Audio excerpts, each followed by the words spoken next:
Le Mali retrouve sa place dans la diplomatie multilatérale. Conclusion de la réunion du groupe de soutien et de suivi sur la situation dans notre pays qui s'est achevée hier soir.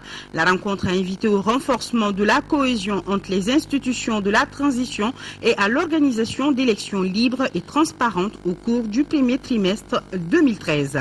Réunion à Bruxelles des ministres de la culture des pays d'Afrique, du Pacifique et des Caraïbes. Au cœur des échanges, les besoins et priorités culturelles des États membres. À l'issue des travaux, les ministres s'engagent à remettre la culture au centre des priorités pour favoriser l'unité nationale et le développement.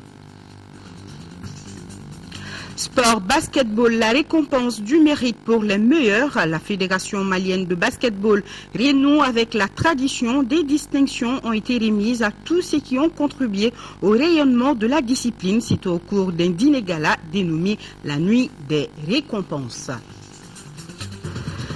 Nous sommes samedi 20 octobre. Merci de nous suivre sur l'ERTM, votre télévision nationale. Bonsoir. Le président de la République par intérim quitte Bamako demain pour le Qatar. À l'occasion de ce voyage à Doha, le protocole de la République invite à l'aéroport international de Bamako-Sénou demain dimanche 21 octobre 2012 les membres de la délégation présidentielle à 10h, les membres des corps constitués désignés à 10h30. Le décollage de l'avion est prévu pour 11h. Fin hier soir, donc ici à Bamako, de la réunion du groupe de soutien et de suivi sur la situation au Mali. La rencontre a symboliquement marqué la réintégration de notre pays dans la diplomatie multilatérale. La réunion a également invité les autorités maliennes à renforcer la cohésion entre les institutions de la transition pour la restauration de l'autorité de l'État et l'organisation d'élections libres et transparentes au cours du premier trimestre de l'année 2013. Par ailleurs, les hauts représentants de la communauté internationale qui ont fait le déplacement de Bamako ont exprimé toute leur solidarité au Mali. Ibrahima Traoré pour le compte-rendu. La communauté internationale va reprendre sa coopération avec le Mali, suspendue depuis le 22 mars dernier. La réunion de Bamako a symboliquement marqué la réintégration du pays dans la diplomatie multilatérale. Toutes les parties prenantes, CEDEAO, Union africaine, Union européenne, Nations unies et autres acteurs internationaux affichent leur totale solidarité avec le peuple malien. Cet appui politique de poids est un pas important vers la résolution de la crise, dixit le ministre des Affaires étrangères et de la coopération internationale. Nous nous en réjouissons parce que c'est une victoire diplomatique pour le Mali. Malgré notre situation, c'est une victoire diplomatique. Nous avons pu réunir ici tout ce que l'environnement international compte de forces disponibles pour nous accompagner était là à Bamako. Deuxièmement, je voudrais vous dire qu'au cours de cette réunion, le Mali a donné son point de vue. Cela aussi est positif, parce qu'aujourd'hui, pour parler du Mali, nos partenaires viennent à Bamako et tiennent compte de notre point de vue. Il faut le reconnaître, c'est une avancée considérable. Tous les participants partagent le même point de vue sur le concept stratégique à adopter pour reconquérir le nord du Mali. Le document n'est pas encore rendu public. Les planificateurs militaires sont attendus bientôt à Bamako pour parachever les détails. Les pays de la CEDEAO ont maintenant un peu plus d'un mois pour finaliser ce dossier. Un dossier qui sera examiné par le Conseil de sécurité des Nations Unies et qui doit donner son feu vert pour le déploiement d'une force internationale au Mali. Je suis heureux de constater qu'après les résolutions 2056 et 2071 du Conseil de sécurité des Nations Unies, nous avons reçu ici la promesse de tous nos partenaires, multilatéraux et bilatéraux, d'apporter leur soutien à l'initiative conjointe de la CEDEAO et de l'Union africaine pour que nous puissions aborder cette crise au Mali dans tous ses aspects. La réunion de Bamako a appelé les autorités maliennes à renforcer la cohésion entre les institutions de la transition. Le but est de faciliter la restauration de l'autorité de l'État dans le nord du pays et l'organisation d'élections libres et transparentes au cours du premier trimestre 2013. La présidente de la Commission de l'Union africaine a insisté sur la mise en œuvre rapide de toutes ces décisions prises à Bamako. Nkozazana Dlamini Zouma dit soumettre dès la semaine prochaine les conclusions de la réunion au Conseil de sécurité des Nations Unies. Le président de la République du Nigeria a quitté Bamako hier tard dans la soirée après une journée bien chargée. Il s'est notamment entretenu avec les plus hautes autorités du Mali, la classe politique et la société civile. Au centre de ces échanges, la crise qui traverse notre pays. À son départ à l'aéroport de Bamako-Sénou, le président nigérien a fait le bilan de son séjour dans notre pays. Il est au micro de notre reporter Timogo Savara. Nous avons de très bonnes relations avec le Mali et nous sommes ici de pouvoir travailler ensemble de façon collective pour sortir le Mali de la situation qu'il connaît présentement.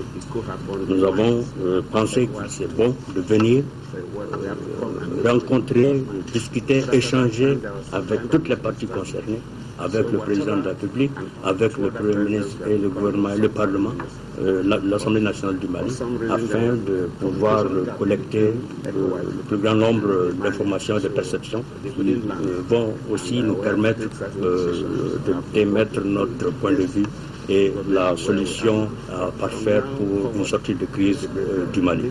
Effectivement, nous avons eu beaucoup d'échanges, beaucoup de discussions avec beaucoup de représentants donc, de la classe politique, de la société civile, en plus des rencontres, des discussions, des échanges que nous avons eus avec le président de la République et le Premier ministre.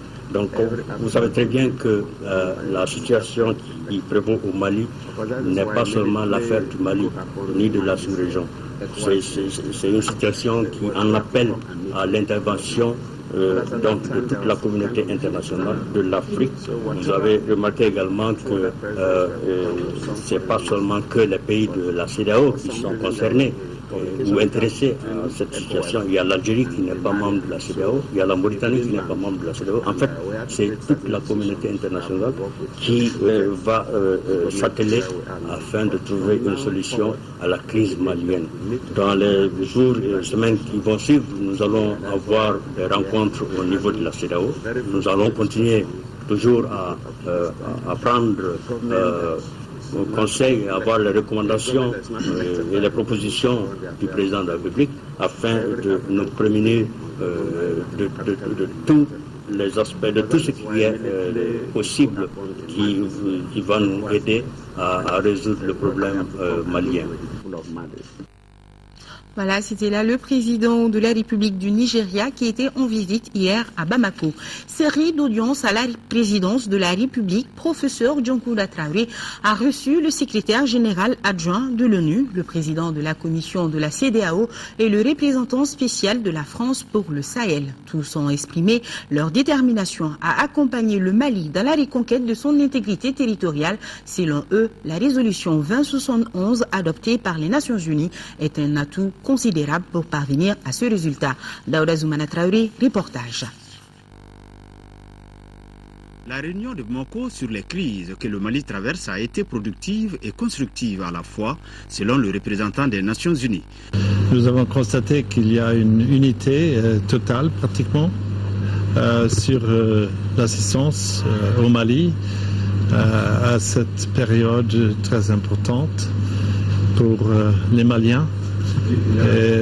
J'ai assuré le président du soutien de l'ONU, le soutien à tous les niveaux, mais aussi le planning d'une opération militaire s'il est nécessaire. La résolution 2071 adoptée par les Nations Unies permettra aux différentes organisations, dont la CEDEAO, l'Union africaine et les pays de Champ, de s'engager davantage à la résolution de ces crises.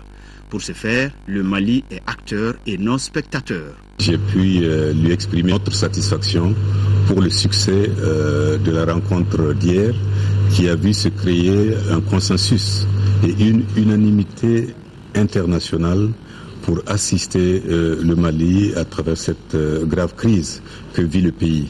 Naturellement, la CEDEAO est prête à jouer le rôle qui est le sien dans cette mobilisation internationale et nous avons pu également bénéficier des avis et des conseils du président de la République pour la suite de notre action. C'est quand même de constater les progrès considérables qui ont été enregistrés au cours de ces dernières semaines. dont le point culminant, me semble-t-il, a été l'adoption de la résolution 2071 par le Conseil de sécurité, et puis la réunion d'hier. Et je crois que d'un point de vue symbolique, cette réunion avait un contenu très fort. D'abord, c'est la pleine réintégration du Mali dans la communauté des nations. Et la deuxième chose, c'est l'appropriation de la sortie de la crise par les Maliens eux-mêmes. Les Maliens ont dit clairement, et cela a été reconnu par tous, qu'ils ne sont plus les spectateurs de ce qui se passe, mais qu'ils sont les acteurs de la sortie de crise. D'autres grandes décisions seront prises le 24 octobre à Addis Abeba lors de la rencontre du Conseil de paix et de sécurité de l'Union africaine sur la crise malienne. Hier, dans la soirée, c'est le secrétaire général du service d'action extérieure de la Commission de l'Union européenne, Pierre Vimont, qui a été reçu par le président de la République par intérim. Il était porteur d'une lettre du président de la Commission de l'Union européenne, José Manuel Barroso. Dans cette lettre, l'Union européenne s'est dit prête à accompagner le Mali dans la résolution de la crise qu'il traverse. Pierre Vimont, à sa sortie d'audience, est au micro de Fademba Keïta.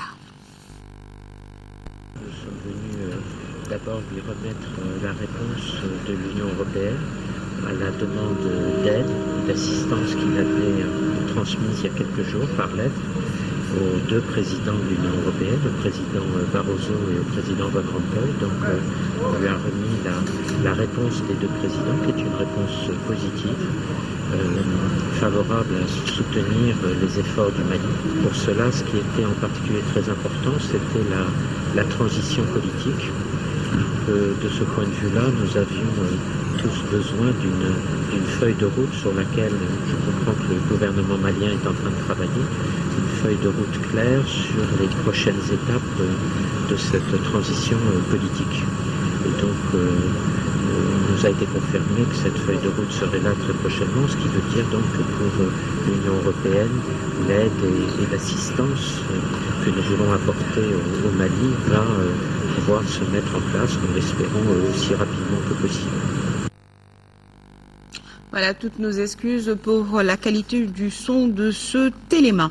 L'envoyé spécial des Nations Unies pour le Sahel était lui aussi au Mali. Il a été reçu en audience ce matin par le président de l'Assemblée nationale. Avec Younousi Touré, Romano Prodi a largement débattu de la crise qui touche notre pays. L'envoyé spécial des Nations Unies pour le Sahel a réaffirmé l'accompagnement que l'ONU entend apporter au Mali. Nous écoutons donc Romano Prodi à sa sortie d'audience au micro de Mohamed Jarrah. Il faut travailler avec tous les moyens politiques et, s'il est nécessaire, militaires pour l'unité du Mali. Et ça, en esprit de coopération avec tous les pays voisins, parce que ce n'est pas facile, la grande unité dans le Conseil de sécurité avec l'Union européenne, l'Union africaine, et l'ECOWAS aussi. Et alors, il faut maintenant profiter de la situation pour prendre des décisions. Mais du côté du Mali, il faut démontrer la même unité dans les côtés civils et dans les côtés militaires. Parce que s'il n'y a pas l'unité du Mali, on va abriser aussi l'unité des autres protagonistes mondiaux. L'espoir du Mali repose sur vos épaules également. Aujourd'hui, est-ce que vous avez une idée claire de ce que vous allez faire en tant que médiateur? L'idée claire, c'est de travailler ensemble. La communauté internationale, il a les moyens. Mais la communauté internationale n'agit pas s'il n'y a un esprit de coopération avec les Mali, tous les Mali. Et alors, ma stratégie, c'est très clair, aider le moment d'unité et l'action verra. Option militaire ou bien le dialogue? Le dialogue, avant tout le dialogue. Et si le dialogue ne marche pas, il faut être ouverte aux autres décisions, mais le dialogue surtout. Et ce communiqué de presse, le ministre des Affaires étrangères et de la coopération internationale, Tchema Hubert Coulibaly, a reçu en audience ce samedi 20 octobre 2012 le ministre des Affaires étrangères de la Mauritanie, Hamadi Ould Baba Ould Hamadi. Les entretiens ont porté essentiellement sur les conclusions de la réunion du groupe de soutien et de suivi sur la situation au Mali, tenue le vendredi 19 octobre 2012 à Bamako, et le renforcement de la coopération bilatérale. S'agissant de la coopération bilatérale, les deux ministres ont relevé la nécessité de l'élargir au domaine culturel. Le ministre Coulibaly a saisi l'occasion pour demander à son homologue et frère de bien vouloir transmettre ses sincères vœux de prompt rétablissement à son Excellence Mohamed Ould Abdelaziz, président de la République islamique de Mauritanie. Un mot du processus électoral. La révision des listes électorales est momentanément suspendue. Une décision prise par le ministère de l'administration territoriale. Les causes évoquées sont entre autres l'occupation des régions du nord du pays. Cependant, selon le réseau ONG d'appui au processus électoral, cette occupation ne doit pas avoir d'impact négatif sur cette révision. Les responsables du réseau l'ont dit ce matin au cours d'une conférence de presse. Tchemoro Konaté a suivi pour Mali Actualité. L'occupation des régions du Nord par les bandits armés entrave depuis plusieurs mois le processus électoral au Mali. C'est pourquoi le ministère de l'administration territoriale chargé de la décentralisation a décidé de surseoir à la révision des listes électorales. Par rapport à cette décision, le réseau ONG d'appui au processus électoral montre sa position. Pour les responsables du réseau, la révision des listes contribue à la transparence et à la crédibilité du scrutin, mais elle n'est pas synonyme de la tenue immédiate des élections. Qui parle d'élection parle d'un processus, alors que la révision des listes électorales fait partie de ce processus d'organisation des élections démocratiques que tout le monde attend. Si on freine la révision des listes électorales, cela fait un manque pour la crédibilité des élections à venir. Cette conférence de presse s'inscrit dans le cadre d'un plaidoyer auprès des pouvoirs publics. Nous faisons appel aux partis politiques, à l'opinion, à tout le monde, tous ceux qui peuvent se mobiliser pour que ce gouvernement ait toujours à l'idée d'aller aux élections et d'aller à la reconquête des régions du Nord. Les résolutions issues de la conférence seront transmises aux plus hautes autorités. Et d'une conférence de presse à une autre, l'Alliance démocrate patriote pour la sortie de crise était aussi face à la presse. Le thème portait sur les différents accords de paix et de sécurité relatifs au nord du Mali de 1991 à 2006. À travers cette rencontre, les organisateurs voulaient expliquer les efforts déployés par les autorités maliennes dans la recherche d'une solution définitive au problème du nord du Mali. La conférence animée par le contrôleur général de police, le général Mahamadou Diagouraga, a été suivi par Fadema Keïta, son compte rendu. Les 15 partis politiques et 20 associations qui constituent l'Alliance des démocrates patriotes pour une sortie de crise ADPS s'associent au gouvernement malien et à ses partenaires pour trouver une solution à la crise. C'est dans ce cadre que l'Alliance a organisé cette conférence débat sur les récents accords. Il s'agit de l'accord de Tamnara 7 signé les 5 et 6 janvier 1991, le pacte national du 11 avril 1992 et de l'accord d'Alger du 4 juillet 2006. Compte tenu de toute la passion qui entoure la question du Nord, et il était important de revenir un peu à la source des accords qui ont été signés. Qu'est-ce que ces accords ont prévu et qu'est-ce qui a été fait, qu'est-ce qui n'a pas été fait. Et qu'on essaie de dépassionner un peu le débat. Ces différents accords devraient contribuer à la restauration de la paix, de la sécurité et au développement des régions du Nord. À un moment où aucun Malien ne pensait à une rébellion, on pensait plutôt à une révolte générale de tous les Maliens pour changer le fondement sociopolitique de notre pays. Il n'a jamais été dit dans aucun accord que l'unité ou l'intégrité territoriale du Mali seront mises à mal. Tous les accords reconnaissent l'intégrité et l'indivisibilité du territoire de la République du Mali. Au cours de la conférence, les initiateurs ont réitéré leur attachement inébranlable à la libération des localités occupées. Ils entendent tout mettre en œuvre pour la restauration de l'intégrité territoriale du pays. Direction la 3e région, précisément Sikasso, où le ministre de l'Agriculture était dans plusieurs champs. L'objectif était de s'enquérir de l'état des cultures qui sont au stade de la maturité. Dans certaines zones, la récolte a même débuté, a constaté la délégation. Le docteur Yaranga Koulibaly a saisi cette occasion pour inviter les paysans à mieux conserver la production. Nos envoyés spéciaux sont Mamadou Sidibé et Bourama Traoré. Premier champ visité par la délégation ministérielle, c'est celui de Fourgo Diallo à Sido dans les secs de Boukouni. Cet éleveur reconverti en agriculteur a fait cette année 6 hectares de maïs et 11 hectares de coton. Le champ du coton qui a été visité par la délégation ministérielle est au stade de la maturité. Il faut vite récolter ce coton pour connaître de la qualité. Il est également fondamental de mettre la production à l'abri des intempéries.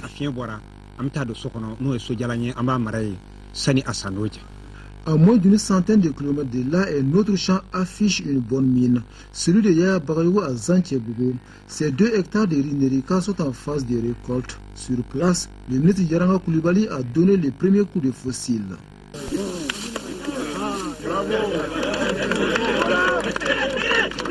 Après Zantiebougou, la délégation ministérielle s'est rendue à Nyamala dans la commune rurale de Koumantou. Là, elle a eu droit à un accueil populaire très chaleureux.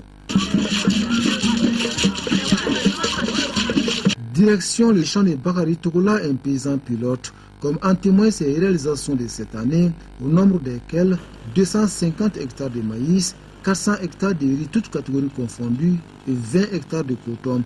De ces superficies cultivées devra sortir une bonne production agricole. Sur le maïs, il doit faire 2 millions de tonnes. Sur le riz, plus de 2 millions de tonnes. Le coton aussi, c'est 2 tonnes sur 25, ça va 50 tonnes.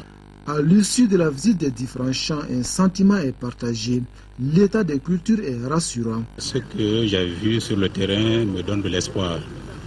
L'espoir d'une très bonne récolte. Nous espérons que les paysans, les producteurs vont beaucoup récolter cette année. Et je crois que ce que nous avons vu, notamment l'exemple de Bakari Togola, qui doit être multiplié donc, sur toute l'étendue de la République. Quant au coton, nous sommes en train de finir les évaluations de la campagne au point de vue niveau de production. Notre objectif de 500 000 tonnes, nous pensons qu'il n'y a pas de risque à ne pas atteindre cet objectif. Aujourd'hui, je pense que les premières récoltes ont déjà démarré dans la zone et nos premières usines de grainage ont commencé à tourner. Si la campagne agricole 2012-2013 s'annonce sous de bons auspices, cependant un défi est à relever. Comment bien gérer les productions? C'est à cette question que le département de l'agriculture décide désormais de s'attaquer. Retour à Bamako avec la tenue de l'Assemblée générale de l'Organisation patronale des industriels, OPI, citée au Conseil national du patronat du Mali, CNPM. Cette assemblée marque la fin d'un mandat de 3 ans des membres du bureau de l'OPI. L'assemblée vise également l'adoption des rapports d'activité et financiers. Daoula Sidiki Diarra. Les travaux de la présente assemblée de l'Organisation patronale des industriels portent sur les activités du bureau sortant mises en place depuis le 28 février 2009 pour une durée de 3 ans. Ces rapports d'activité et financiers rendent compte de l'état d'avancement des priorités stratégiques que le bureau s'est fixé, notamment amorcer la compétitivité de l'industrie malienne afin d'augmenter sa part de contribution dans le PIB de notre pays qui jusque-là est de 3,4%. Le mandat qui vient de s'écouler a été significatif pour la vie de notre organisation. Il a été le point de départ d'un véritable processus de structuration de l'organisation. En effet, l'OPI, pendant cette période, a opéré un saut qualitatif, faisant d'elle une organisation sur la voie de la modernisation et résolument tournée vers la satisfaction des besoins de ses membres.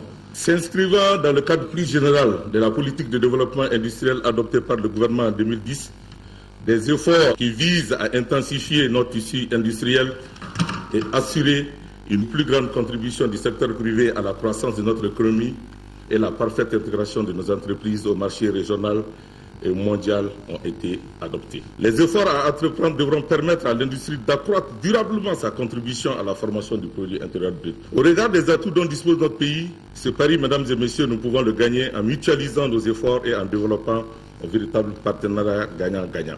Après approbation des propositions de modification des textes de l'organisation, il sera procédé à la mise en place d'un nouveau bureau de 17 membres avec un mandat de 3 ans.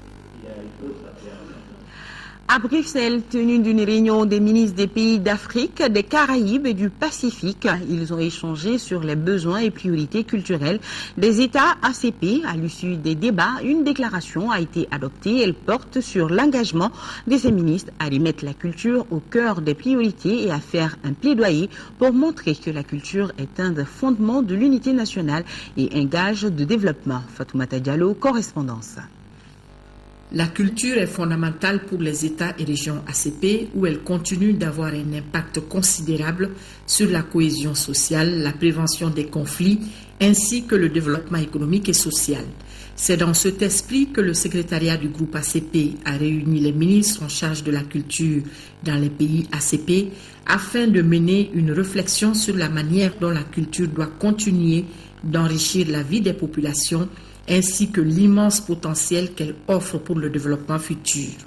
Les ACP ont choisi le thème « Pas de futur sans culture » qui est même devenu une propriété intellectuelle exploitable par l'ensemble des pays membres de l'ACP.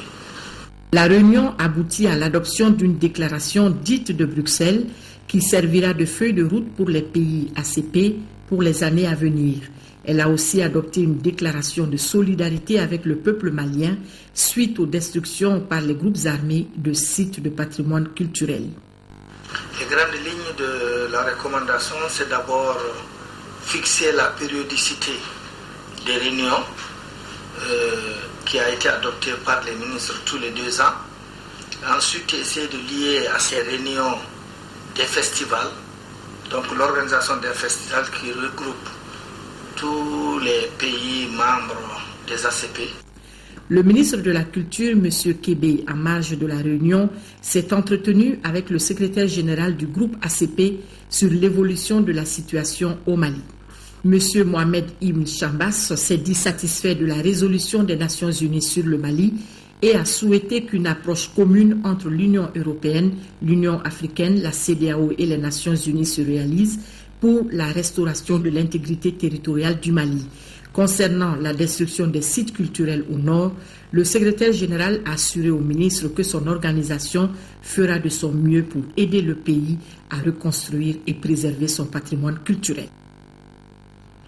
Le ministre des Maliens de l'extérieur et de l'intégration africaine, Traoré Roukiatou Guiguiné, effectuera du 20 au 24 octobre 2012 une mission à Conakry, en République de Guinée. Au cours de son séjour, Madame le ministre rencontrera les autorités guinéennes en vue d'échanger sur les modalités de gestion du dossier des 26 Maliens expulsés qui, rappelons-le, ne sont pas des rebelles, contrairement à certaines allégations, mais de paisibles citoyens établis en République de Guinée depuis plusieurs décennies pour certains d'entre eux. Madame Traoré aura également une séance de travail avec le bureau du Conseil des Maliens de Guinée ainsi qu'avec la communauté malienne vivant en Guinée. Célébration de la 4e édition de la journée de solidarité de la Fondation Orange Mali. À cette occasion, la Fondation a fait don, entre autres, de 45 tonnes de vivres, de 12 000 cahiers, de 2 000 moustiquaires imprégnés et d'un chèque de 15 millions de francs CFA à la Direction nationale du développement social. La Fondation Orange Mali a aussi fait une remise de 300 millions de francs CFA sur les tarifs de communication pour les 3 régions du Mali occupées. Garibou Pérou, les détails. Notre pays a consacré le mois d'octobre, mois de la solidarité et de la lutte contre l'exclusion. La Fondation Orange Mali, pour accentuer sa responsabilité sociale, n'est pas restée en marge de cette 18e édition, placée sous le thème Solidarité et paix pour un Mali uni et indivisible. Aider, soulager les couches les plus fragiles de la population, contribuer à réduire la pauvreté, appuyer l'éducation, améliorer la santé, bien sûr, mettre en valeur la culture, tels sont les objectifs de la Fondation Orange Mali et toutes nos actions sont guidées que par un seul mot, solidarité. La concrétisation de ces volets de solidarité de la Fondation Orange Mali fait partie intégrante des stratégies définies par la politique nationale de la solidarité. La cérémonie d'aujourd'hui qui se tient dans les locaux de la Fondation Orange Mali est le témoignage de la volonté manifeste de cette institution d'être aux côtés des plus démunis et des personnes en besoin de protection sociale. La fondation de l'entreprise Orange Mali œuvre résolument depuis 2006 aux côtés des pouvoirs publics et des acteurs sociaux pour la lutte contre la pauvreté et contre l'exclusion dans notre pays. Cette fondation intervient dans 3 domaines, à savoir la santé, l'éducation et la culture. Solidarité toujours à Sanso, dans la région du Sikasso. Le convoi de la solidarité de la mine d'or de Morila vient de sillonner les villages riverains de la mine pour des actions humanitaires. Compte rendu, Sékou Konaté. Première escale de ce convoi de la solidarité, la commune de Domba. Là, la direction de la mine a offert des vivres, du sucre et des enveloppes de 50 000 francs CFA aux 2 personnes les plus âgées de Domba. Tchédje Mariko, 104 ans, Nyefi Mariko, 106 ans. Une démarche de grande importance pour les miniers de Morila. Pour moi, cela représente une réussite parce que ça témoigne de l'excellence de la relation entre la mine de Morila et non seulement les autorités locales, mais aussi toute la communauté. Donc il y a vraiment une participation active de la communauté dans tous les volets d'activité de la mine de Morila. À Sanso, Morila et Fengola, le même geste a été accompli par la délégation de la mine et les autorités locales de saluer cette initiative. Le message que je lance surtout, je veux que ces activités soient pérennisées et que les bonnes relations qui nous unissent, que ça soit continuel. Morila aussi en tant que partenaire privilégié de la localité, nous comptons beaucoup sur eux. Vraiment pour que cette population aussi puisse bénéficier des avantages de la mine. Et comme cerise sur le gâteau, l'école de Morila Village a vu ses capacités d'accueil renforcées avec la mise à disposition de 3 nouvelles salles de classe réalisées pour près de 20 millions de francs CFA. Les bénéficiaires, eux, visiblement émus et fiers de cette démarche, chère à notre culture, n'ont pas tari d'éloges et de bénédictions pour le Mali en ces moments difficiles. Et la gente féminine de gratifier la délégation de quelques pas de danse malgré le poids des âges. Et elle danse très bien. Pose de la première pierre du village d'enfants SOS de la commune rurale de Kouloum en première région. Ce futur Vésos sera composé d'une unité d'accueil d'une capacité de 150 enfants, d'une école fondamentale de 18 classes, d'un jardin d'enfants d'une capacité d'accueil de 200 enfants. Coût total de réalisation pour plus d'1 milliard de francs CFA. De Caille, la correspondance de Idrissa Goulou Sissoko. Les bâtiments dont les travaux prendront fin en novembre 2013 comprendront un village d'enfants SOS avec une capacité d'accueil de 150 enfants ayant perdu la prise en charge de leurs parents, une unité de renforcement de la famille avec à terme 700 enfants dans les différentes familles de la commune de Kouloum, une école fondamentale de 18 classes, une cantine à vocation sociale avec une capacité maximale de 810 élèves et un jardin d'enfants à vocation sociale d'une capacité d'accueil de 200 enfants. Le maire de la commune rurale de Kouloum, Assamadi Diallo, et le président de l'association malienne des villages d'enfants SOS, professeur Maroufso Keita, se sont tous réjouis de la concrétisation de ce projet et ont remercié les partenaires. Nous agissons ensemble dans un esprit de confiance, de franchise et de collaboration au profit des enfants qui souffrent, des enfants en grande difficulté. L'amélioration des conditions de vie des enfants est au cœur des préoccupations nationales. La politique sociale du gouvernement du Mali place l'amélioration des conditions de vie des populations maliennes au cœur des préoccupations majeures, parmi lesquelles les prises en charge des enfants à risque et le renforcement des capacités des communautés à travers l'accès à une éducation de qualité, l'accès aux soins de santé. Remise de distinction à Mme Diaye Astou Kanté, présentation du projet et remise de dons ont été les temps forts de cette cérémonie. Le ministre de l'Éducation nationale et de l'alphabétisation informe les élèves et les enseignants qu'à l'occasion de la fête de Tabaski, les cours seront suspendus le mercredi 24 octobre 2012 inclus et reprendront le lundi 29 octobre 2012 à 7h30 minutes. Le ministre sait pouvoir compter sur la bonne compréhension de tous et de chacun. 4000 moustiquaires pour prendre part à la lutte contre le paludisme en commune 5 du district de Bamako. L'œuvre est à l'actif de la Banque internationale pour le commerce et les investissements au Mali en collaboration avec la Fondation BNP Paribas et le programme national de lutte contre le paludisme au Mali. La cérémonie de lancement du programme s'est déroulée à Bakodji-Kroni. Je vous propose là-dessus le reportage de Alousseini Touré. Problème de santé publique, le paludisme tue chaque année des milliers de nos concitoyens, surtout ceux à revenus modestes. C'est justement cette frange de la société qui vise cette action de la BICIM. Pour les bénéficiaires, le geste a le mérite de participer à la réduction de la mortalité maternelle et infantile. L'utilisation des moustiquaires imprégnés d'insecticides est aussi un moyen pour nous de réduire de 50% le nombre d'épisodes de paludisme parmi notre population. À ce titre, elle réduit de 10% le nombre de décès parmi les enfants de moins de 5 ans. En ce qui concerne la commune 5, nous invitons la population à se mobiliser afin de réserver un succès éclatant à la présente opération. Le président de la SACO a également loué la démarche et pris l'engagement de faire bon usage de ces moustiquaires. Les moustiquaires seront bien utilisés à bon escient. Nous avons des relais qui vont passer dans les familles pour constater l'utilisation et donner des conseils pour que le moustiquaire soit utilisé annuellement et tous les jours. Voici donc la campagne anti-paludisme lancée. Elle constitue selon les initiateurs une étape majeure de la présence de la banque au Mali. La signification elle est double.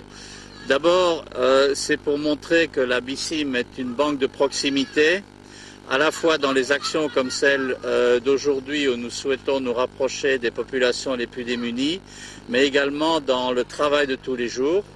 Dans le travail de tous les jours, c'est le sens de notre développement qui consiste à ouvrir des agences dans les quartiers de Bamako actuellement pour permettre de fournir des services bancaires de qualité aux populations qui vivent aux alentours de ces agences. Mais la BICIM ne compte pas se limiter à cette action ponctuelle. Avec l'implication du secteur financier, la lutte contre le paludisme prend une nouvelle tournure et promet des lendemains pénibles pour les moustiques. Du sport à présent avec ce dîner gala organisé par la Fédération malienne de basketball, une soirée consacrée à récompenser tous ceux qui ont contribué au rayonnement de la discipline. C'était au CICB. Parmi ces récompenses, on retiendra notamment celles remises aux meilleurs joueurs de la saison. Abdulkarim Kaba était à la soirée, son reportage. Une nuit du basket pour reconnaître, récompenser les mérites des joueurs, entraîneurs, arbitres, bref, tous les acteurs du basketball malien. Des trophées et des cadeaux ont été donnés aux différents lauréats. Cette nuit a tout son sens. La présente nuit est l'occasion pour la Fédération malienne de basketball de distinguer les différents lauréats et de remercier tous les participants à ces championnats nationaux dont les niveaux s'améliorent chaque saison. Toutes les équipes du top 12 du championnat national ont reçu des attestations. Outre des vice-champions en dames et messieurs, des champions, les équipes Fair Play, l'AFPSS de Gao en dames et Espoir de Sikasso en messieurs ont été récompensés. Plusieurs sportifs ont été primés, dont le meilleur entraîneur en dames et messieurs, ainsi que les espoirs Bamaran Kanouté du Real et Boubacar F. Sidibé du Djoulibaïsi. Le clou de la soirée a été la présentation au public des MVP de la saison, c'est-à-dire les meilleurs joueurs.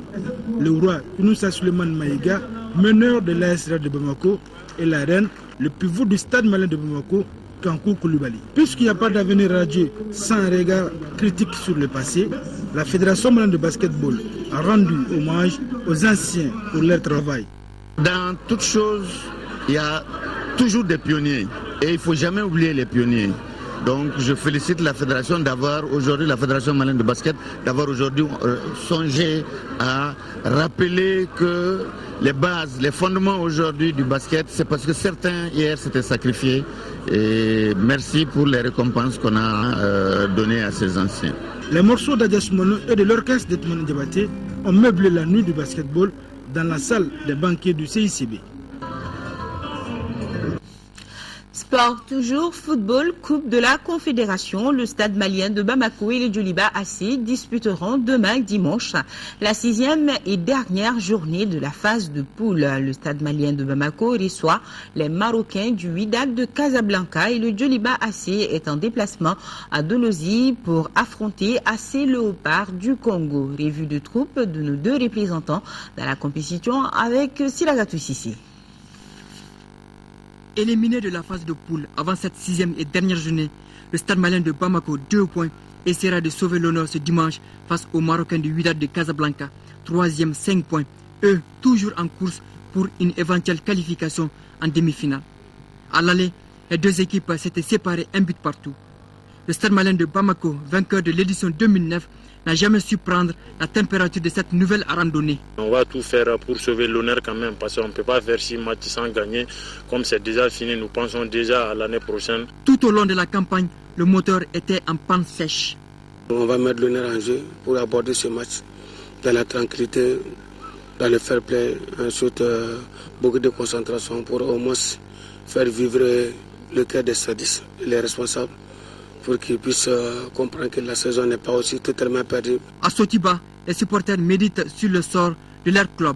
À la même heure, le Djoliba AC, leader de ce groupe B, 13 points, qualifié avec brio pour les demi-finales, se produira à Dolosi contre AC Léopard du Congo, 2e, 6 points. Les Congolais gardent encore leur chance de qualification. C'est un match très difficile parce que même si on est qualifié, c'est ce qu'on dit, on prend tous les matchs comme tels. Tous les matchs sont importants pour nous. Donc on va le prendre avec le plus grand sérieux, la plus grande concentration. On va aller pour remporter la victoire là-bas. Que si on gagne, ça serait bien pour le moral et la forme aussi. Au Djoliba, on se souvient du match nul 1-1 obtenu par les Congolais ici à Bamako. Ils ont quand même une très bonne équipe, des bons joueurs qui sont collectivement, techniquement, collectivement ils sont très bons. Ils ont une bonne technique individuelle, des bons attaquants, ils sont véloces, c'est des athlétiques, c'est des joueurs quand même de cette partie centrale qui ont cet avantage d'être très athlétiques et très rapides. Donc on va faire attention à ça. Stade malien de Bamako, Wydad de Casablanca et AC Léopard Djoliba AC, c'est ce dimanche en simultané à 16h heure du Mali et 17h heure du Congo. Bonne chance à nos équipes. Ce journal est terminé. Toute la rédaction vous remercie de l'avoir suivi à notre compagnie. Demain à 13h, Sera Bachili. Je vous dis à 20h pour l'édition du soir. Mais avant de nous quitter, je vous rappelle que le président de la République par intérim quitte Bamako demain pour le Qatar. À l'occasion de ce voyage à Doha, le protocole de la République invite à l'aéroport international de Bamako-Sénou demain dimanche 21 octobre 2012 les membres de la délégation présentielle à 10h, les membres des corps constitués désignés à 10h30. Le décollage de l'avion est prévu pour 11h. Les programmes de l'ERTM continuent. Pas de météo ce soir pour des raisons techniques au centre météorologique. Vous aurez la série Concession et les experts Miami. Jouvence, ça sera après l'émission évangélique. Excellent moment de télévision en notre compagnie. Grand merci à nos téléspectateurs de Pointe-Noire. C'est au Congo Brazzaville. Et retenez que nous sommes de cœur rédaction avec nos compatriotes des régions du nord du Mali vivant sous occupation. On ne les oublie pas. Bonsoir à tous.